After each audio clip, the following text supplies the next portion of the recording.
So, what should you do in this scenario? Your husband had an affair, you recently just found out, and his mother also passed away. So you've got two traumas going on at the same time, right? You've got the affair, the discovery, and wanting and needing to heal from that, plus you have the death of his mother.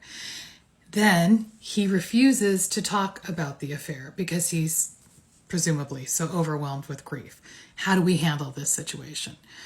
Okay, it's really, really complicated. And my answer is that we need to put affair healing to the side for a minute so we can focus on the grief.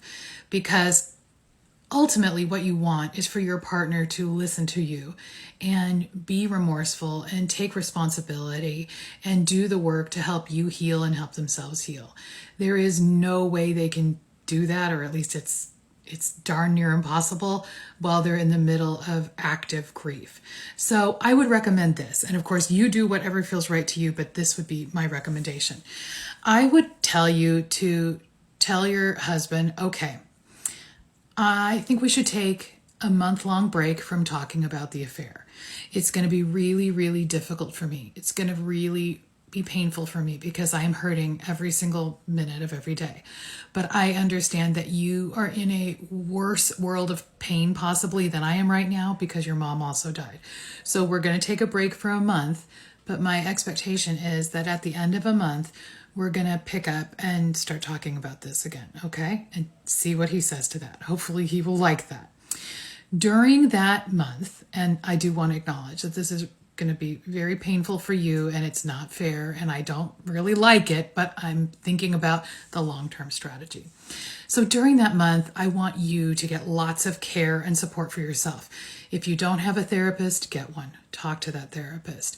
I want you to write and journal your feelings as much as possible. Reach out to friends as needed. Do this on a limited basis, but get yourself tons of support so you can make it through that month. Because basically you're putting your pain on hold to put his pain at a higher priority level. Get all the support you can. Let him focus on dealing with his grief. Hopefully he's getting some help for that too.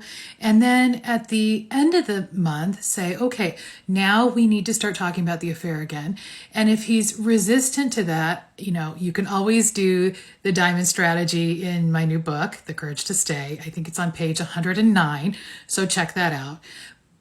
Additionally, you could say, I love you very much. I want our relationship to heal and work. It really can't if we don't pay attention to this giant cancer that's growing over here. I need to talk about it.